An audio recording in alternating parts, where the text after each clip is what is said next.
गर्मियों का बेस्ट और मज़ेदार खाना होता है दाल चावल या फिर दाल रोटी। रोज़मर्रा में जो हम मूंग की माश की दाल बनाते हैं उससे ज़रा हटकर आज मैं आप लोगों के लिए मज़ेदार सी सफ़ेद लोबिया की दाल की रेसिपी लेकर आई हूँ, जो कि बहुत ही टेस्टी बनती है। बिस्मिल्लाहिर्रहमानिर्रहीम, अस्सलामुअलैकुम। मैं हूँ आयशा और वेलकम करती हूँ आपको आयशा के किचन में। अच्छा, बाज़ लोगों को ये डाउट होता है कि सफ़ेद लोबिया की दाल हो या फिर लाल लोबिया की दाल, इसको गलाने में काफ़ी टाइम लगता है, पूरी रात इसको भिगोना पड़ता है।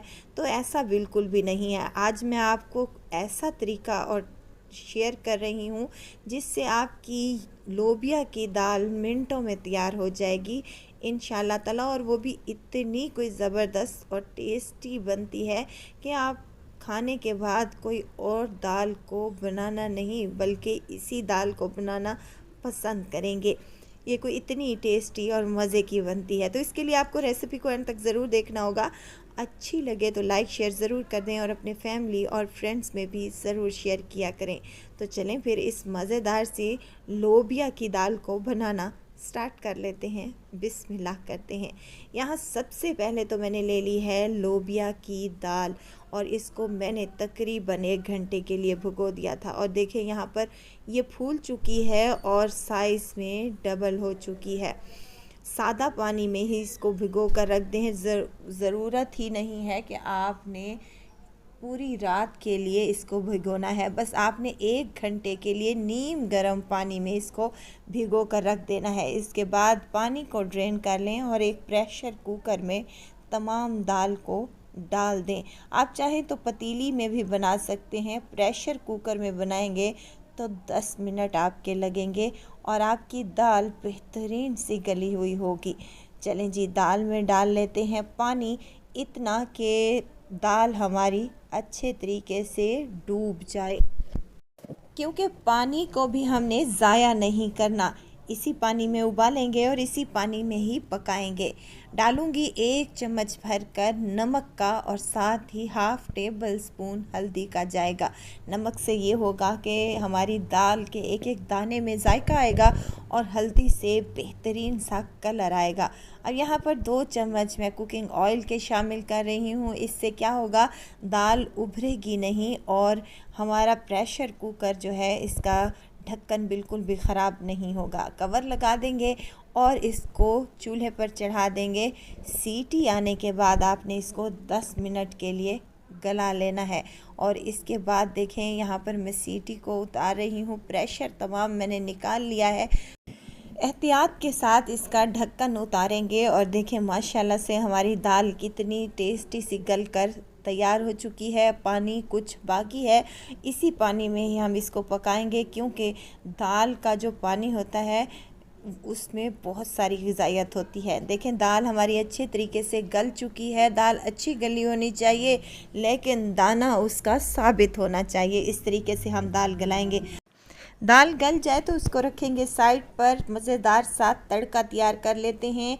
एक पैन में 1 कप कुकिंग ऑयल लिया है। ऑयल हल्का सा गर्म हो जाए तो कुछ खड़े मिसाले हैं मेरे पास, जिसमें दालचीनी के 2-3 टुकड़े हैं, बड़ी इलायची, थोड़े से लौंग, 2 तेज़ पत्ते और 1 चम्मच मैंने इसमें सफ़ेद ज़ीरे का इस्तेमाल किया है। अच्छी सी खुशबू आना स्टार्ट हो जाए तो 2 मीडियम साइज़ के प्याज, जिसे मैंने बारीक सा काट लिया है, चॉप कर लिया है, इनको भी शामिल कर दें।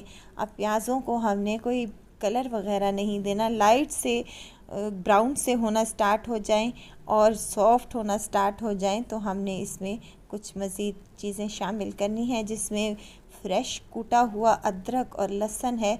1 चम्मच के बराबर अदरक लहसुन की प्यारी सी खुशबू आना स्टार्ट हो जाए, 1 मिनट ही लगेगा तो इसमें से बहुत ही प्यारी सी खुशबू आना स्टार्ट हो जाए तो हम इसमें शामिल करने लगे हैं हरी मिर्चें कटी हुई हैं। 2 से 3 अदद शामिल कर दें, या आप जितना तीखा खाना चाहते हैं उस हिसाब से शामिल कर लें।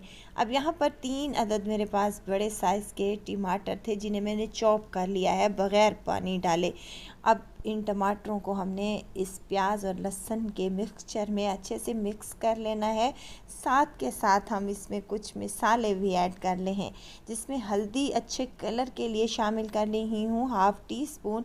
1 टेबल स्पून इसमें खुश्क धनिया का पाउडर, लाल मिर्च का पाउडर 1/2 टेबल स्पून शामिल किया है।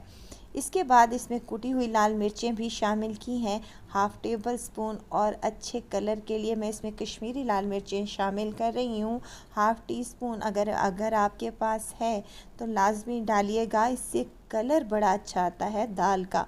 अब यहाँ पर तमाम मिर्च मसालों को हमने भून लेना है। मसाला भुन जाए, ऑयल सेपरेट हो जाए, तो हमने इसमें लोबिया जो हमने बॉईल करके रखी थी पानी समेत ही शामिल कर दें। क्या होता है, बाज़ लोग क्या करते हैं, पानी छान कर साइड पर रख देते हैं या वेस्ट कर देते हैं। इससे क्या होता है, लोबिया बहुत ही फीकी फीकी सी और खुश्क सी बनती है। इस तरीके से बनाएंगे तो लोबिया बेहतरीन बनेगी, जायकेदार बनेगी और माशाल्लाह से ये लुक में भी बहुत ही टेस्टी लगेगी। अब इसमें मज़ीद पानी डालने की भी ज़रूरत नहीं है। अच्छा, यहाँ पर मैं मसाले में नमक शामिल नहीं किया था, क्योंकि ऑलरेडी मैंने बॉइलिंग पॉइंट पर नमक का इस्तेमाल किया था।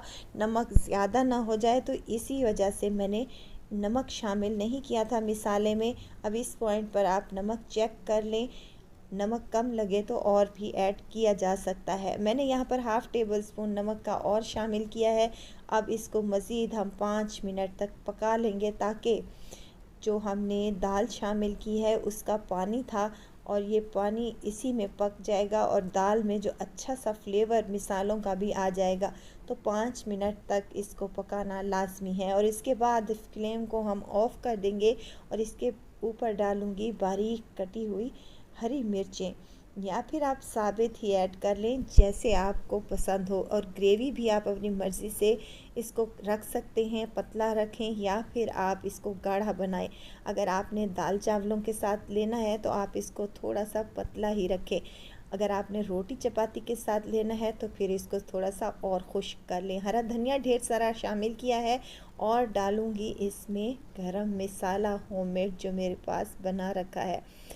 चलें जी, सर्व कर लेते हैं इसको। लीमू के स्लाइसेस के साथ मैंने इसको सर्व किया है। उबले हुए चावल जो मैंने बॉईल करके रखे थे, सिंपली ही चावलों को मैंने बॉईल कर लिया है और इनको मैंने सर्व कर लिया है इस दाल के साथ। बड़ा ही मज़े का कम्बिनेशन लगता है और यकीन करें गर्मियों में तो ये बहुत ही मज़े का और बेस्ट खाना है। यकीन करें आप लोगों को खाकर मज़ा आ जाएगा। आप इसके साथ ले सकते हैं मिक्स अचार या मिक्स सलाद भी आप इसके साथ ले सकते हैं। तो ज़रूर ट्राई कीजिएगा। दुआओं में मुझे ज़रूर याद रखिएगा। खुश रहें, खुशियाँ बांटें। इजाज़त चाहती हूँ, फिर आऊँगी इंशाल्लाह एक नई और मज़ेदार सी चटपटी रेसिपी के साथ। आयशा को दीजिए इजाज़त। अपना बहुत सारा ख्याल रखिएगा, दुआओं में मुझे याद रखिएगा। अल्लाह हाफ़िज़।